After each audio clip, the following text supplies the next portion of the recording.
마지막 주고요. 그 다음 날이 성탄절이죠. 그래서 저기 대림환이라고 그러는데요. 대림절, 대강절을 맞아서 저렇게 상록수들, 푸른 잎하기, 그리고 예쁜 꽃들로 환을 만들어 놓고요. 그 안에 초를 넣죠. 그래서 이번 주에는 세 번째 초가 밝혀졌습니다. 초는 점점 밝아질 거고, 또 우리는 점점 더 빛 가운데로 가까이 갑니다. 오늘 여기 대강절은 기대하는 거죠. 강림하심을 기대하고 오심을 기대하는 그런 주간입니다. 한 해를 맞는 시간이기도 하고 또 가장 추운 시간이기도 해요. 이 시간에 우리는 기다리며 뭔가 하나님의 역사가 우리 가운데 이루어지기를 먼저 바라보는 그런 기간입니다. 오늘 우리가 읽은 말씀 요한복음 2장 1절부터 11절은 우리가 잘 아는 말씀입니다. 가나의 혼인잔치, 물을 포도주로 바꾸신 예수님의 놀라우신 기적, 또 여기 있는 말씀의 설명처럼 이 요한복음 안에서 예수님이 행하신 첫 번째 표적, 우리는 그렇게 알고 있습니다. 그런데 이 가나의 혼인잔치에서 포도주를 만드신 이 사건은 그냥 갑자기 생긴 일이 아닙니다. 여러분 조금만 관심 있게 성경을 읽으신 분들은 요한복음 오늘 2장 바로 앞에 50절, 51절 말씀을 여러분들 기억하시고 또 기억하지 못하셨다면 지금 보셨으면 좋겠습니다. 요한복음 50장에 보면 이렇게 돼 있죠. 예수께서 대답하여 가라사대 내가 너를 무화과 나무 아래서 보았다 함으로 믿느냐. 이건 지금 나다나엘에 대한 이야기입니다. 하지만 나다나엘만 이야기하시는 건 아니죠. 믿음을 갖게 된 사람들이에요. 영접하는 자, 곧 그 이름을 믿는 자들에게는 하나님의 자녀가 되는 권세를 준다고 그러셨는데 이제 네가 나를 믿느냐 묻습니다. 거기에 대한 나다나엘의 대답, 그리고 우리의 대답은 뭡니까? 예, 우리가 주를 믿습니다. 그러면 예수님 말씀하시죠. 이보다 더 큰 일을 보리라. 오늘 우리가 들어야 되는 말씀입니다. 여기 함께 예배하는 저나 여러분, 우리 모두는 예수 그리스도 하나님의 아들, 그 빛을 믿는 사람들이라. 요한복음 1장 12절에 있는 것처럼 영접하는 자, 곧 그 이름을 믿는 자, 그래서 하나님의 자녀된 사람들이 저와 여러분들입니다. 하나님의 자녀된 사람들, 믿는 사람들, 그 사람들은 오늘 주님께서 주시는 말씀을 들으셔야 돼요. 믿느냐? 그렇다면 뭘 본다고요? 이보다 더 큰 일을 본대요. 더 큰 일을 보게 될 겁니다. 저에 있는 분들에게 얘기해 주셔요. 더 큰 일을 볼 겁니다. 더 큰 일을 볼 겁니다. 더 큰 일을 볼 겁니다. 예수님 믿는 분들 기대하셔요. 더 큰 일을 보리라. 누가 하시는 말씀이에요? 예수님이 하시는 말씀이에요. 제가 그냥 만들어서 하는 말 아닙니다. 주님이 말씀하셔요. 네가 믿느냐? 그러면 더 큰 일을 보리라. 더 큰 일은 어떤 일입니까? 51절에 이렇게 돼 있어요. 또 가라사대 진실로 진실로 너희에게 이르노니 하늘이 열리고 하나님의 사자들이 인자 위에 오르락 내리락 하는 것을 보리라 하시니라. 인자 위에, 인자 예수 그리스도입니다. 우리 사랑하는 주님, 거기에서 주님에게서 그리고 주님을 통하여 하나님의 사자가 오르락 내리락 하는 놀라운 하나님의 영광입니다. 야곱이 그 광야에서 보았던 하나님의 영광이에요. 그리고 우리가 사모하는 하나님의 영광입니다. 더 큰 일을 볼 거예요. 하나님의 영광을 볼 겁니다. 어디서? 다른 곳 아니에요. 인자 위에서, 예수 그리스도 안에서, 우리 사랑하는 주님 안에서, 또 주님을 통하여 우리가 하나님의 영광을 볼 겁니다. 믿음의 사람들은 기대하세요. 주 안에서 놀라운 일들, 하나님의 영광을 우리가 볼 겁니다. 주의 약속이 그렇게 임했어요. 주의 약속이 임했는데 그 약속이 언제 이루어집니까? 오늘 본문 보면 2장 1절에 사흘 되던 날에 이렇게 되어 있어요. 사흘 되던 날. 사실 이 2장 1절부터 우리에게 은혜가 됩니다. 약속이 이루어지는데 요한은 그냥 딱 써놨어요. 사흘 되던 날이다. 사흘 되던 날. 그 큰일, 더 큰 일을 볼 건데 오래 기다리지 않았습니다. 아마 더 큰 일, 또 더 큰 일, 더 큰 일이 벌어질 거예요. 하지만 더 큰 일을 보리라고 하셨던 그 약속이 이루어지기 시작하는 것은 사흘 되던 날입니다. 사흘이 지나고 이제 그 영광을 보는 일이 일어났어요. 오늘 우리가 보게 되는 이 가나의 혼인잔치, 물을 포도주로 만드신 이 기적의 사건은 그냥 단순한 기적이 아니에요. 예수님, 우리 사랑하는 주님이 약속하셨던 너 더 큰 일을 볼 거다 하는 그 약속에 대한 응답입니다. 우리에게도 주시는 약속이죠. 너희가 더 큰 일을 볼 거다. 내 안에서 나와 함께 그리고 나를 통하여 하나님의 영광이 나타나는 걸 보겠다고 약속하신 그 주님, 그 주께서 가나에서 사흘 되던 날에 그 기적을 행하시고 그 표적을 보이신 것처럼 우리에게도 주 안에서 또 주님을 통하여 더 큰 일들, 하나님의 영광을 보게 하실 줄 믿습니다. 언제요? 곧입니다. 사흘이면 됩니다. 사흘도 못 기다립니까? 예, 사흘이면 기다린다. 그래서 사흘입니다. 기다릴 만한 시간이야. 더 큰 거 본다. 이제 그 일이 여기 펼쳐집니다. 오늘 도대체 가나에서 무슨 일이 있는지 다시 한번 기대를 가지고 보셔야 돼요. 이것도 우리의 약속이죠. 더 큰 일을 보리라. 믿는 자에게 더 큰 일을 본다 하시고 이제 정말로 그 사람들에게 더 큰 일을 보이십니다. 오늘 보면 1절에서부터 2절은요. 가나의 혼인잔치라는 이 기적의 세팅입니다. 세팅은 이렇게 돼 있어요. 1절, 2절을 제가 읽겠습니다. 사흘 되던 날, 그렇죠? 더 큰 일을 보리라고 약속하신 지 사흘 되던 날에 갈릴리 가나에 혼인이 있어 예수의 어머니도 거기 계시고 예수와 그 제자들도 혼인의 청함을 받았더니 기적 이야기의 세팅은 아주 단순합니다. 그리고 무슨 이야기가 벌어질지 그냥 조금 우리에게 암시를 해주고 있어요. 언제입니까? 세 번째 되는 날. 하나님의 약속, 주님이 우리에게 주신 그 약속이 금방 이루어진다고 얘기하시고 나머지는 아주 간단하게 설명해요. 어디에서 일어난 일입니까? 갈릴리 가나에서 일어난 일이에요. 여기 등장하는 사람들은 누굽니까? 예수님이에요. 그리고 또 누구예요? 예수의 어머니 그리고 예수의 제자들입니다. 이 사람들이 왜 갈릴리 가나에 갔습니까? 여기 결혼이 있어요. 혼인이 있어서 갔습니다. 왜 이 사람들이 함께 갔는지 설명이 없어요. 누가 이 결혼을 초청했는지도 설명 없어요. 여기 결혼하는 당사자가 예수님과 무슨 관계인지 아니면 이 제자들의 친척인지 그런 설명은 중요하지 않습니다. 나머지는 몽땅 다 생략됐어요. 뭐만 있어요? 사흘 되던 날 혼인잔치에 예수님의 어머니와 제자들이 갔어요. 사흘 되던 날 더 큰 일을 보리라고 하시더니 이제 사흘 되던 날 멀지 않은 시간에 곧 금방 이 일이 이루어집니다. 3절부터 5절까지는요. 오늘 있을 물이 포도주가 되는 기적을 준비하는 이야기입니다. 3절부터 5절은 이렇게 되어 있습니다. 들어보시죠. 포도주가 모자란지라 예수의 어머니가 예수에게 이르되 저희에게 포도주가 없다 하니 예수께서 가라사대 여자여 나와 무슨 상관이 있나이까 내 때가 아직 이르지 못하였나이다. 그 어머니가 하인들에게 이르되 너희에게 무슨 말씀을 하시든지 그대로 하라 하니라.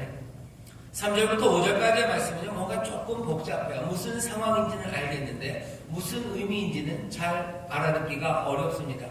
하지만, 우리가 이 말씀을 자세히 보면 도대체 무슨 일이 벌어지고 있는지 알 수 있습니다. 포도주가 떨어졌대요. 왜 포도주가 떨어졌는지에 대한 설명은 없습니다. 신랑이 부주의해서 그랬는지, 아니면 여기 이 가나의 혼인잔치를 벌인 이 가정이 가난해서 그랬는지, 아니면 생각보다 손님이 더 많이 와서 그랬는지 이유가 없어요. 아니면 그 포도주가 너무 맛있어서 사람들이 평소보다 더 많이 마셔서 그랬는지 포도주가 그냥 모자라게 됩니다. 포도주가 모자라게 된 이유에 대해서는 별로 관심이 없어요. 그게 중심이 아닙니다. 우리가 왜 가난하게 되고 왜 문제가 생기고 우리에게 왜 어려움이 닥쳤는지에 대해서 많은 고민을 합니다. 하지만 오늘 본문은 거기에 대해서 설명하지 않아요. 왜? 그건 너무 다양하기 때문입니다. 너무 구구절절한 이야기들이에요. 내가 삶이 힘든 사람들이 많아요. 그건 맞습니다. 포도주는 모자라요. 우리의 상황은 힘들고 어렵습니다. 왜요? 왜라는 이유들은 너무나 많죠. 울고 있는 사람들은 많아요. 가슴 아픈 사람들은 많아요. 하지만 가슴 아픈 이유가 뭔지 다 구구절절히 이야기하는 것은 너무 어렵습니다. 왜? 모두가 다 사연이 다르죠. 오늘 말씀도 여기 그대로 써 있어요. 포도주가 그냥 모자라요. 왜 모자라게 됐는지는 이유가 구구절절합니다. 그것까지 다 설명할 이유는 어쩌면 없습니다. 여기 모여있는 우리의 삶도 그렇습니다. 저나 여러분들 포도주가 모자라는 것이 일상이에요. 눈물 나고 가슴 아파요. 나만 그런 거 아닙니다. 많은 사람들이 그래요. 저 사람은 건강한데 젊은데 왜 그럴까? 예, 젊어도 마찬가지예요. 어려도 마찬가지예요. 어린아이들은 아무 염려 없이 천진난만하게 자라는 것 같죠? 아닙니다. 아이들도 포도주가 모자라요. 아이들에게도 눈물이 있고 가슴 아픈 일이 있습니다. 아이고 건강하기만 하면 아무 염려 없을 것 같은데 아닙니다. 건강한 사람도 죽을 만큼 힘들어해요. 어떤 사람들은 그러죠. 직장이 있으면 무슨 염려가 있을까? 아니요. 직장에 있는 사람들도 힘들어하고 괴로워하고 그리고 밤잠 못 자고 밥 못 먹고 그리고 몸부림치며 살아갑니다. 포도주가 모자라요. 설명은 더 자세하지 않습니다. 그냥 상황은 포도주가 모자라는 상황이에요. 여기 이런 상황에서 오늘 본문을 보면 예수의 어머니, 마리아라고 이름을 부르진 않습니다. 그냥 계속 예수의 어머니라고만 나와요. 예수의 어머니가 예수님에게 말합니다. 뭐라고요? 포도주가 없다라고 그러고요. 포도주가 없다. 여기 예수님의 어머니는 노골적으로 얘기하지는 않는 거죠. 그냥 넌지시 얘기합니다. 넌지시 얘기해요. 아들아, 여기 포도주가 없다네. 어떻게든 이 아들 예수님이 이 일을 돌보고 또 이것들을 처리할 것을 어머니는 기대하는 거예요. 하지만 모든 어머니들이 그런 것처럼 아들에게 노골적으로 요구할 수는 없습니다. 그냥 넌지시 얘기하는 거죠. 선전을 보면 그런 거 나와요. 아들에게 그래, 아들아, 며느리야, 옆집에서는 무슨 보일러 놨다더라. 그러는 거예요. 올겨울은 춥다더라. 새로 나온 냉장고가 좋다던데. 뭐 이렇게 얘기하는 거예요. 그렇죠. 마리아가 예수님의 어머니도 그래요. 아들에겐 좀 어려운가 봅니다. 노골적으로 얘기 못해. 하지만 기대하는 건 있어요. 아들에 대한 신뢰입니다. 내 아들 예수가 이 문제를 해결할 거라고 기대해요. 어떻게 그런 기대를 가졌는지 잘 모릅니다. 왜? 1장 요 짧은 내용에 마리아가 어디서 그 믿음을 가졌을까 설명할 수 있는 방법이 별로 없어요. 하지만 여기 나와 있는 이 예수의 어머니는 자기 아들에 대한 신뢰가 있어요. 아들이 뭔가 일을 할 겁니다. 50절에 있었던 아마 더 큰 일, 뭔가를 하실 수 있는 분, 할 수 있는 능력이 아들에게 있다고 얘기하는 거예요. 그래서 얘기하죠. 아들아, 포도주가 없다네. 여기에 대한 예수님의 대답이 우리를 조금 고개를 갸우뚱하게 합니다. 특별히 성경적 효를 가르치는 우리 교회에서는 예수님 이 말씀이 조금 고개를 갸우뚱하게 해요. 왜냐하면 예수님이 이렇게 대답하십니다. 여자요. 나와 무슨 상관이 있나이까? 두 가지가 설명돼야 돼요.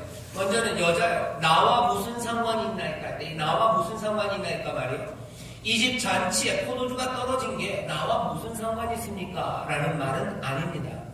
여기서 나와 무슨 상관이 있습니까? 하는 말은 이 어머니에게 하는 말은 더 무례하게 들려요. 당신과 내가 무슨 상관이 있습니까? 하는 거예요. 너랑 나랑 무슨 상관인데? 더 심하게 말하면 뭐야? 네가 뭔데? 네가 나 아냐? 뭐 이런 얘기예요. 너무 심하죠? 열왕기하 3장에 보면 엘리사가 아합의 아들 여호람 왕에게 하는 말이 이런 말입니다. 여호람 왕, 아합 나쁜 왕의 아들이야. 여호람도 나쁩니다. 여호람이 난처한 지경에 처했어요. 엘리사에게 와서 도움을 청합니다. 그때 엘리사가 하는 말은 나와 당신과 무슨 상관이 있습니까? 당신 아버지의 선지자, 당신 어머니의 선지자를 찾아가지고 왜 날 찾아왔냐고, 너랑 나랑 무슨 상관이냐고, 네가 뭔데 나한테 와서 이러냐고 엘리사가 여호람에게 했던 그 말이에요. 여기 있는 이 말, 당신이 나와 무슨 상관이 있습니까? 하지만 이 말을 너무 무리하게 생각하지는 마세요.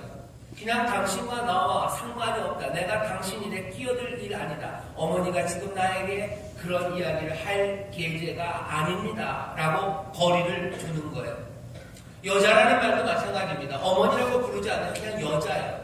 이 귀내이라는 말이 높임의 말이에요. 낮추는 말은 아닙니다.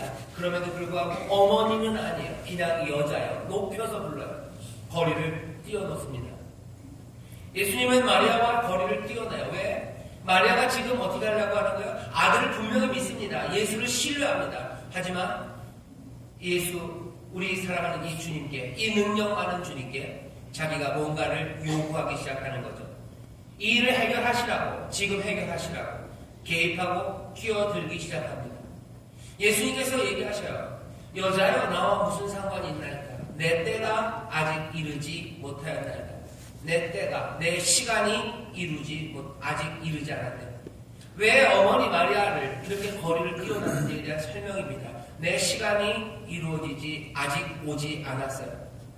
내가 하는 일들, 그리고 내가 해야 되는 일들과 내가 하는 모든 일들이 영광으로 나타날 텐데, 여기서 말하는 예수님의 때라는 건 다른 거 아닙니다. 예수님이 죽으시고 다시 부활하시고 승천하시는 하나님의 영광의 그때예요. 하나님의 영광의 때가 아직 이르지 않았어요. 어머니가 나에게 그것들을 조급하게 요구한다고 해서 그것들이 이루어질 일이 아니에요. 어떤 사람의 통제를 통하여 주님이 일하시는 거 아닙니다. 엄마가 얘기해도 안 됩니다. 그때는 누가 정했어요? 하나님, 내 아버지가 정했어요. 모든 주도권은 아버지께 있어요. 아버지가 하시는 거지. 엄마가 한다고 되는 건 아닙니다 하는 거예요. 더 큰 일을 우리가 볼 겁니다. 더 큰 일을 볼 거예요. 예수님이 우리에게 말씀하셨어요. 믿느냐? 그럼 더 큰 일을 볼 거다. 우리는 더 큰 일을 볼 걸 기대합니다. 그 소망으로 살아가요. 포도주가 떨어진 사람들에게 더 큰 일이 일어날 걸 기대하는 거예요. 눈물 많은 사람들, 묶여있는 사람들, 더 큰 일이 있기를 기대해요. 내가 하나님을 믿고 하나님의 자녀가 됐어요. 내가 천국의 소망으로 삽니다. 이제 더 큰 일을 기대하는데 오늘 주님이 하시는 말씀을 잘 들으셔야 돼요. 내 때 하나님이 정하신 시간들, 그것들을 우리가 통제할 수 있는 건 아닙니다. 하지만 약속은 뭐야? 더 큰 일을 본다고 분명히 말씀하셨어요. 더 큰 일을 본다. 너희가 본다. 하지만 우리 뜻대로는 아닙니다. 내가 지금 더 큰 일을 봤으면 좋겠네. 넌지시 이야기한다고, 어머니가 얘기한다고 해서 될 일 아니에요. 어머니가 아들아, 이 집에 포도주가 없다는데 더 큰 일을 좀 보자. 예수님이 얘기하시는 거, 여자요. 당신과 내가 무슨 상관입니까? 그러지 마십시오. 내 때가 아직 이르지 않았습니다. 하나님이 아버지가 정하신 그 때가 아직 이루어지지 않았습니다. 사람의 통제, 그것들을 통해서 예수 그리스도의 사역, 그 일이 이루어지는 것은 아니에요. 예수의 어머니는 이 말을 알아듣습니다. 알아듣는 게 분명합니다. 그래서 어떤 태도를 취해요? 5절의 태도입니다. 예수의 어머니 마리아의 5절의 태도가 굉장히 중요합니다. 그 말을 듣고 뭐라 그래요? 마리아는 실망하나요? 아니에요. 네 때가 아니라, 네가 정한 시간이 아니라 내가 정한 시간, 하나님이 정한 시간에 일이 이루어진다. 그 말을 듣고 아유 그래요? 그러면 알았습니다. 마리아는 그러지 않아요. 뭐라 그럽니까? 그 어머니가 하인들에게 이르되 너희에게 무슨 말씀을 하시든지 그대로 하라 그래요. 여전히 전적으로 신뢰하는 거예요. 온 마음으로 믿습니다. 온 마음으로 믿어요. 예수님은 그 일을 하실 수 있는 능력이 있음을 믿어요. 그리고 더 큰 일을 보겠다라고 하신 그 말씀을 믿는 거예요. 그러니 어떻게 합니까? 때가 이르지 않았다는 것 때문에 절망합니까? 그것 때문에 그냥 삐져서 돌아갑니까? 내 마음대로 안 되니 에라 모르겠다고 가버립니까? 아니요. 여기 어머니는 뭐라고요? 사인들에게 얘기합니다. 너희들 여기 예수가 하는 대로, 여기 있는 예수님이 말씀하시는 대로 전적으로 말하는 대로 그것 따라라. 전적인 신뢰로 순종하라고 이야기하기 시작하는 거예요. 예수님의 시간들, 그리고 하나님의 뜻에 따라 일은 진행될 겁니다. 그러니 우리는 그냥 손 놓고 있습니까? 아니에요. 마리아의 태도가 아름답습니다. 주도권은 주님께 있어요. 이제 몽땅 다 예수님이 알아서 하실 겁니다. 그러니 뭐요? 우리는 말하시는 대로 순종하는 거예요. 뭐 하는 사람들? 더 큰 일을 보겠다고 말씀하신 그 약속을 믿는 사람들. 그 사람들은 모든 주도권을 예수님께 내놓고 순종하라고 하시는 그것대로 살아가는 거예요. 누가 더 큰 일을 볼까 하는 거예요. 누가 더 큰 일을 볼까? 더 큰 일을 봅니다. 우리 마음대로, 우리가 정한 시간에. 아니요. 그때가 되면 하실 거예요. 아이고 그때가 되니까 우리는 그냥 마냥 기다립니까? 아유 그냥 자기 마음대로 하십니까? 알아서 하십시오 하고 떠나갑니까? 아니요, 떠나가지 않아요. 그 발밑에 있습니다. 그 목소리 들리는 데 있어요. 그래서 그 예수님이 말씀하시는 소리가 들려야 되고, 그리고 시키시고 명하신 그 일들을 감당하는 그 자리에 사람들은 거기에 예수님과 함께 있는 거예요. 뭐라고 그랬습니까? 더 큰 일을 볼 거다. 하나님의 사자가 오르락 내리는 것, 인자 위에 오르락 내리락 하는 것, 그 인자가 있는 그곳에, 인자가 말씀하시는 그 말씀이 들려지는 그곳에, 인자와 함께하는 그곳에, 주와 함께하는 그곳에 영광이 임할 거라고 그러는 거예요. 떠납니까? 떠나지 않습니다. 내 마음대로 되지 않으니까 난 떠납니까? 아니요. 주님 마음대로 하실 거예요. 주께서 주도권을 가지고 하실 거예요. 그러니 나는 떠나지 않고 주님이 목소리가 들려지는 그곳에 나는 순종의 마음으로 그 앞에 있어야 할 줄 믿습니다. 어떻게 하셔요? 예수님이 그 말을 듣고 어떻게 하십니까? 이제 드디어 기적이 시작되는 거예요. 어머니의 신뢰, 그리고 여기 이 종들의 순종을 통해서 기적이 시작됩니다. 6절부터 8절에 기적은 이렇게 이루어집니다. 제가 읽겠습니다. 거기 유대인의 결례를 따라 두세 통 드는 돌 항아리 6이 놓였는지라. 예수께서 저희에게 이르시되 항아리에 물을 채우라 하신즉 아구까지 채우니 이제는 떠서 연회장에게 갖다 주라 하심에 갖다 주었더니. 기적의 사건은 간단해요. 거기 뭐가 있습니까? 물 항아리가 있어요. 물 항아리가 자세하게 묘사됩니다. 얼마나 큰지가 설명돼요. 두세 통 드는 돌 항아리래요. 돌로 만든 항아리입니다. 두세 통 든다는 얘기가 얼만큼 될까? 사람들 말로는 한 70에서 100리터쯤 된대요. 하나가요. 그렇게 6개랍니다. 100리터라고 따지면요. 그렇게 6개면 600리터예요. 600리터면 꽤 많죠? 꽤 많습니다. 600리터쯤이면 반 톤이에요. 아마 한 꽤나 큰 양이에요. 많은 양입니다. 두세 통들은 돌로 만든 6개나 또 이 통들은 왜 있는 거예요? 결례를 따라서 있는 거예요. 결례라는 건 깨끗하게 하는 겁니다. 아마도 밥 먹기 전에 유대인들이 손을 씻어요. 밥 먹기 전에 손을 씻는 통, 그 통으로 준비된 게 6개입니다. 6개인데 하나당 적어도 70에서 100리터 되는 큰 통이에요. 여기 있는 이 말씀을 보면요. 너무 사실은 많아요. 너무 많습니다. 이게 손 씻는 물이 그렇게 많아요. 손 씻는 물을 담아놓는 게 아니에요. 물을 떠올 수 있는 그런 통인데 아무리 결혼식이라고 해도요. 이건 너무 많습니다. 너무 많아요. 그런데 오늘 말씀을 보면요. 이 돌 항아리 6개에 물을 가득 채우래요. 통도 너무 많고 그리고 여기 있는 세부적인 설명도 과해요.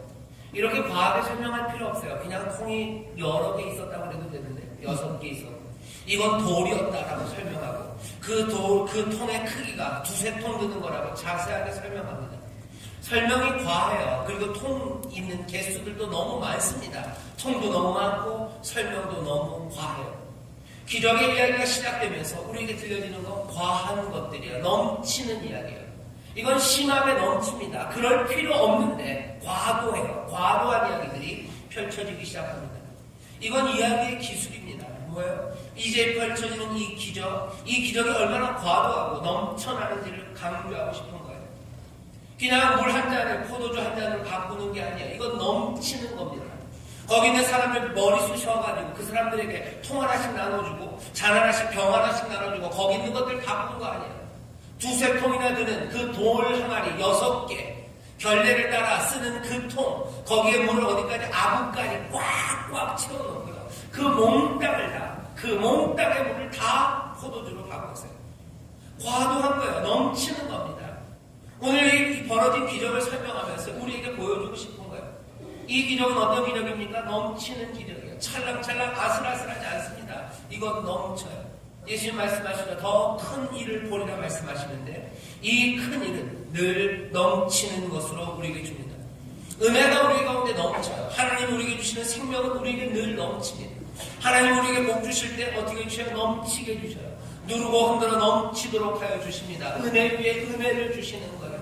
생명을 얻되 넘치도록 얻도록 풍성하게 주십니다. 하나님이 우리에게 보이시는 기적, 주께서 우리에게 보시는 더 큰 일은 늘 넘치는 기적으로 우리에게 주어지는 줄 믿습니다. 아멘. 기적은 늘 넘치게 하셔요. 가득 차게 하시고 충만하게 하시고 넘친다 하게 하셔요. 자, 오늘 말씀을 보면 넘치는 기적이고 또 하나 재밌는 게 있어요. 여기 돌 항아리 6이 서 있습니다. 비어있는 항아리 6이에요. 이 항아리 안에서 도대체 무슨 일이 일어났는지 알 수가 없어요. 7절 보면 항아리에 물을 채우라고 그래요. 8절은 뭐 그냥 떠서 가져갑니다.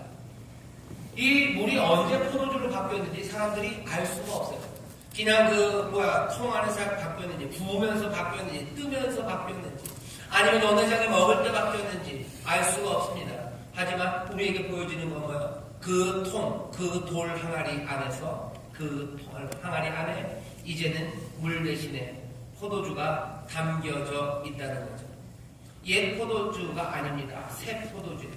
새 포도주가 이 유대인의 결례를 따라 만들어 놓은 통 안에 만들어져 있어요. 거기 새롭게 창조됩니다. 옛 것이에요. 옛 유대인의 결례를 따라 옛날 것 안에 이제 새 것이 담기는 겁니다. 옛 항아리는 그대로 서 있어요. 그냥 서 있습니까? 비워진 채로 서 있어요.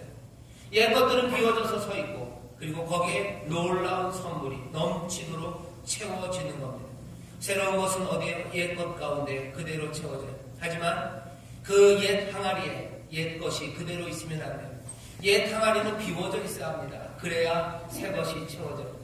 옛 것들을 몽땅답게 해주시는 게 아니에요. 그 통이 필요 없는 게 아닙니다. 옛 통이 필요해요. 하지만 그것들이 비워져야 새로운 것들이 채워지기 시작하죠. 기적은 그렇게 일어납니다. 내 삶이 다 사라지는 건 아니에요. 내 모양이 그대로 있습니다. 하지만 이 안에 새로운 것들을 채우셔요. 교회 안에 하나님이 새로운 생명과 하나님의 은혜를 채우시는데 모든 것들을 다 없애시고 하는 것은 아니에요. 여기 이곳에 가정도 마찬가지입니다. 내가 하는 일들도 마찬가지예요. 옛것 그 모양 안에 하나님이 새 것을 채우실 거예요. 그 대신 뭐가 필요합니까? 비워서 서 있어야 돼요. 다 비우지 않고 서 있으면 거기는 채워지지 않습니다. 오늘의 기적의 사건이 우리에게 알려주는 거예요. 하나님의 기적은 넘치는 기적이고 그것들은 옛것 안에 새 것을 채워요. 옛것들은 자기를 비우고 그 더 큰 일 앞에 서 있어야 합니다. 그럼 어떻게 돼요? 새 것들이 채워지는 놀라운 기적이 펼쳐지는 줄 믿습니다. 아멘. 기적은 그렇게 일어나요. 이 기적이 어떻게 일어났는지에 대해서 과학적으로 설명하려는 건 어리석습니다. 오히려 이 기적의 결론 9절부터 11절 말씀을 읽는 게 더 지혜롭습니다. 주님의 능력으로 물은 포도주로 변했어요. 옛 그릇 안에 비워서 서 있는 옛 그릇 안에 새 포도주, 새 생명이 가득합니다. 더 큰 일이 생겼어요. 자, 이게 무슨 의미입니까? 9절부터 11절 보면 이렇게 되어 있습니다. 연회장은 그 결혼의 연회를 맡은 그 사람입니다. 연회장은 물로 된 포도주를 맛보고 어디서 났는지 알지 못하되 물도온 하인들은 알더라. 이게 어디서 왔는지 몰라요. 하지만 물도온 사람들, 빈 항아리를 채웠던 사람들은 압니다. 이 새 포도주, 새 생명의 근원이 어딘 줄 압니다. 어디예요? 예수 그리스도 인자를 통하여 이 인물은 포도주로 변하는 거예요. 근원이 어딘가? 새 포도주의 근원이 어디서부터 흘러나왔는가? 누구는 알고 누구는 모릅니다. 하지만 이 말씀을 듣고 읽는 우리는 이제 알아요. 기적 그리고 새로운 생명, 새 포도주는 어디서부터 왔어요? 누구를 통해서? 인자를 통해서, 예수 그리스도를 통해서 옵니다. 새로운 선물과 은혜는 어디로부터 와요? 인자를 통해서, 그리스도를 통하여 옵니다. 내 삶에 새 포도주가 가득했으면 좋겠어요. 포도주가 없어요. 그죠? 나는 포도주가 없어요. 내 삶에 그 새 포도주가 채워졌으면 좋겠어요. 그건 어디서부터 옵니까? 오늘 말씀이 우리에게 알려줘요. 다른 데서 오지 않습니다. 인자를 통하여. 어디서 오는지 물도온 하인들은 알아요. 연회장은 모릅니다. 하지만 물도온 하인들은 압니다. 물도온 하인들만 압니까? 아닙니다. 저와 여러분도 이 포도주가 어디서 왔는지 아는 줄 믿습니다. 어디서 왔습니까? 예수님에게서 왔어요. 포도주가 모자란 사람들은 기억하십시오. 새 포도주는 어디에서 와요? 그 근원은 어디입니까? 인자에게서 오는 거예요. 내 삶에 포도주가 없는 사람들, 인생의 기쁨을 잃어버리는 거죠. 내 기쁨이 다 고갈됐어요. 포도주가 없어진 이유는 다양하다고 말씀드렸습니다. 건강 때문에, 직장 때문에, 친구 때문에, 아니면 그냥 세상에서 벌어지는 여러 가지 일들 때문에 포도주가 없는, 기쁨 없는 삶들을 살지 몰라요. 하지만 새 포도주, 새로운 기쁨이 우리 가운데 임합니다. 옛것 안에 그 새 포도주가 채워질 거예요. 하지만 그 근원은 어디 다른 데 있지 않습니다. 연회장은 몰라요. 하지만 물도온 사람은 압니다.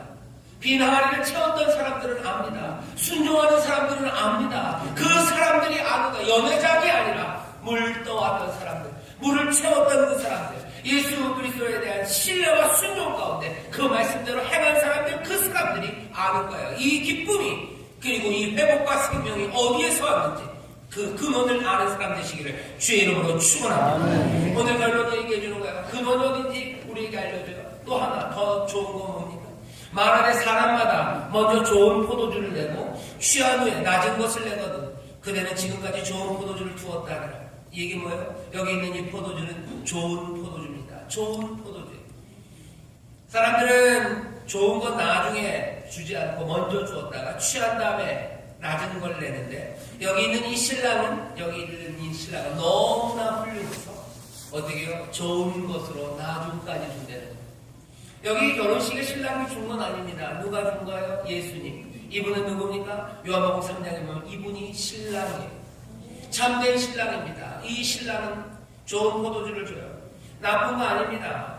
좋은 포도주가 풍성하다는 건 놀라운 의미가 있어요. 하나님이 여시는 새 시대, 새 세상이 올 때 어떻게 표현합니까? 좋은 포도주, 단 포도주가 흘러내리고 단 포도주가 떨어지는 세상이 온다고 얘기해요. 오늘 가나안 세계가 좋은 포도주, 단 포도주가 흘러요. 아모스에서 그래요. 요엘에서 그래요. 이제 하나님의 회복이 임하고 하나님의 놀라운 은혜가 우리 가운데 임할 때 우리 가운데 단 포도주가 철철 넘쳐 흐르고 단 포도주가 떨어질 거다 얘기해요. 여기 가나 혼자제 단 포도주, 좋은 포도주가 넘칩니다. 이건 뭘 얘기하는가? 새로운 시대가 열리는 거예요. 하나님의 구원의 약속이 이루어지는 거예요. 더 큰 것을 보리라 하시는 예수님의 그 약속이 이제 어떻게 돼요? 시작되었다는 겁니다. 이거는 갈릴리 가나에서 베푼 뭐예요? 첫 번째 기적이에요. 첫 번째라는 건 그냥 여러 가지 중에 처음이다라는 의미가 아니고요. 여러 가지 이제 올 것들의 시작이라는 의미에서 첫 번째입니다. 헬라어로 그렇게 썼어요. 이거는 이제 아르케예요. 이제 시작됩니다. 이제 시작되는 거예요. 첫 번째. 이제 기쁨이 시작될 거예요. 이제 하나님의 구원이 시작될 거예요. 이제 하나님의 더 큰 일들이 또 오고 또 올 겁니다. 가나의 혼인잔치, 그 혼인잔치 앞에 여기 사람들이 서 있죠. 여기 있는 이 연회장은 이 놀라운 기적 앞에 어떻게 합니까? 이전의 방식대로 꿰어 맞추려고 해요. 예수님이 행하신 이 놀라운 기적, 이 더 큰 일을요. 아이고, 이 사람이 좋아서, 신랑이 좋아서, 그죠? 신랑이 좋아서. 오늘 결혼하는 신랑이 마음이 좋아서 이런 일을 했네. 라고 꿰어 맞춰요. 하지만 이건 제대로 된 설명이 아닙니다. 연회장 이전의 방식에 맞춰서 벌어지는 그 큰 일을 설명하려고 합니다. 하지만 여기 물떴던 사람들, 그 하인들은 알아요. 그리고 제자들은 어떻게 한다고요? 그를 믿기 시작합니다. 예수님을 믿었어요. 믿는 사람들이 더 큰 일을 봅니다. 그런데 또 뭐라고요? 제자들이 그를 믿으니라. 믿으니라. 이 그를 믿는다는 건 이건 좀 더 발전된 방식입니다. 더 큰 일을 본 사람들은요, 예수님을 믿는다 어떤 방식으로 믿어요? 이렇게 믿어요. 예수님이 능력이 있다는 걸로만 믿지 않아요. 더 큰 일, 기적, 표적을 본 사람들은 이 표적과 이 기적을 세상 것에 맞춰서 설명하지 않습니다. 오히려 어떻게 해요? 반대로 생각해요. 세상에 맞춰서 기적을 설명하지 않아요. 이 기적이 이제는 세상에 있는 모든 경계선들과 그리고 세상에 있는 모든 질서들을 몽땅 다 뒤집어 놨다고 믿는 거예요. 세상이 이제는 전과 다르다고 믿어요. 제자들은 그렇습니다. 연회장은 아니에요. 연회장은 여전히 세상은 똑같고 이 더 큰 일을 거기다 끼워 맞추려고 해요. 하지만 제자들은 아닙니다. 그를 믿어요. 더 큰 일을 행하시는 이, 세상을 뒤바꾸시는 이, 세상의 질서를 다 깨뜨리시고 세상에 있는 모든 경계선들을 다시 만드시는 그분을 믿습니다. 여기 있는 오늘의 말씀은 풍성함의 기적이에요. 넘치는 기적이에요. 변화의 기적입니다. 새로운 가능성의 기적이에요. 이것들을 세상에 맞춰서 설명하려고 애쓰지 마십시오. 세상의 지혜와 세상의 지식으로 맞춰서 설명하려고 하지 마세요. 이런 일이 일어날 리가 없는데 왜 이런 일이 일어날까? 애쓰지 마세요. 제자들은 어떻게 그냥 그를 믿습니다. 뭐요? 새 세상이 왔으면 믿는 거예요. 새 세상이 왔다는 건 뭡니까? 이전 세상과는 달라요. 우리가 예전에 알았던 세상과는 전혀 다른 세상이 왔다고 믿는 거예요. 그를 믿는 건 그렇게 믿는 겁니다. 말씀이 우리 가운데 오셔요. 이 세상의 주인이 오셔요. 이 세상을 새롭게 만드신 이가 오셔요. 그래서 더 큰 일을 보이십니다. 그럼 우리는 뭘 믿습니까? 새 세상, 새 시대가 우리에게 오는 거예요. 이전과 같은 방식으로 세상을 이해하지 않습니다. 왜? 이전 세상은 갔어요. 이제 새 세상이 왔습니다. 이전 질서대로 세상을 보지 않아요. 새 질서에 맞게 우리는 세상을 봅니다. 이 풍성함, 이 은혜가 우리 가운데 임한 거예요. 율법은 모세로 말미암아 우리에게 주셨습니다. 하지만 은혜와 진리, 이 놀라운 설물은 예수 그리스도로 말미암아